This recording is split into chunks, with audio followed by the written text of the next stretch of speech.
একদিন হযরত ঈসা সিরিয়ার পথে যেতে যেতে একটা মানুষের মাথার খুলি পড়ে রয়েছে দেখতে পেলেন। সেই খুলিটার সঙ্গে কথা বলার জন্য তার খেয়াল হলো। তিনি তখনই খোদার দরগায় আরজ করলেন, হে প্রভু, আমাকে এই খুলির সঙ্গে কথা বলার শক্তি দাও। খোদা তার প্রার্থনা মঞ্জুর করলেন। হযরত ঈসা খুলিকে বললেন, হে অপরিচিত কঙ্কাল, তোমাকে যেই কথা জিজ্ঞাসা করব তার ঠিক ঠিক উত্তর দাও। বলার সঙ্গে সঙ্গে ঈসা শুনতে পেলেন পরিষ্কার ভাষায় সেই খুলি কালেমা শাহাদাত পাঠ করল। ঈসা জিজ্ঞাসা করলেন, তুমি পুরুষ না স্ত্রী? খুলি উত্তরে বলল, পুরুষ। ঈসা বললেন, তোমার নাম কি? খুলি উত্তরে বলল, জমজম। ঈসা আবারও জিজ্ঞাসা করলেন, আগে তুমি কি ছিলে? খুলি উত্তরে বলল, আমি বাদশাহ ছিলাম। ঈসা বললেন, বটে, তোমার জীবনে কি কি কাজ করেছিলে? খুলি উত্তরে বলল, আমি আগে একজন বাদশাহ ছিলাম। ধন দৌলত লোক লস্কর আমার এত বেশি ছিল যে দুনিয়ার বাদশাহরা দেখে অবাক হয়ে যেত। তারা আমাকে দেখে খুব ভয় আর সম্মান করত, কিন্তু আমি কারো উপর কোনো অত্যাচার করতাম না। গরিব দুঃখীদেরকে সাধ্যমতো দান করতাম। সমস্ত দিন নিজের কাছে ব্যস্ত থাকতাম, কিন্তু ভুলেও কখনো খোদার নাম মুখে আনতাম না। এমনি করে অনেক দিন আমি বাদশাহী করেছিলাম।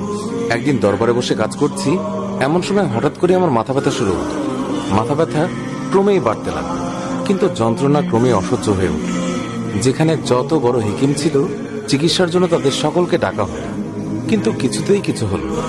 যন্ত্রণায় ছটফট করতে লাগলাম, মাঝে মাঝে অজ্ঞান হয়ে পড়তে লাগলাম। এমন সময় হঠাৎ করেই একটা আওয়াজ আমার কানে ঢুকল। কেউ যেন চিৎকার করে বলছে, জমজমের প্রাণ বের করে দোজখে ফেলে দাও। আর সঙ্গে সঙ্গে এক বিকট মূর্তি আমার সামনে এসে দাঁড়ালো। উহ, কি ভীষণ তার চেহারা! দেখে আমি অজ্ঞান হয়ে পড়লাম। তারপর কি হলো আমার মনে নেই।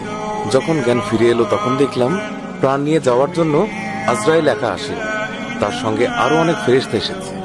কারো হাতে লোহার ডান্ডা, কারো হাতে শিক, কারো হাতে খোলা তলোয়ার। সমস্তই আগুনে পোড়ানো জবা ফুলের মতো রাঙা। তারা সেই সব দিয়ে আমাকে খোঁচা এবং সেঁকা দিতে লাগলো। আমি যন্ত্রণায় চিৎকার করে বলতে লাগলাম, ওগো, তোমরা খুঁচিয়ে খুঁচিয়ে আমায় মেরো না, আমায় ছেড়ে দাও। আমার ভান্ডারে যত ধন দৌলত হীরা জহরত আছে সব তোমাদেরকে দেব। এই কথা শুনে তাদের মাঝে একজন লোহার মতো শক্ত হাতে আমার গালে একটা চাপড় দিয়ে বলল, রে নাদান, খোদা কারো ধন দৌলতের পরোয়া করে না। যন্ত্রণায় অস্থির হয়ে কাতরভাবে মিনতি করে বললাম, ওগো, তোমরা আমায় ছেড়ে দাও। তার বদলে আমার বংশের প্রত্যেককে আমি খোদার নামে কোরবানি করব। এই বলে তাদের দয়ার ভিখিরি হয়ে কাতর নয়নে তাদের দিকে চেয়ে রইলাম।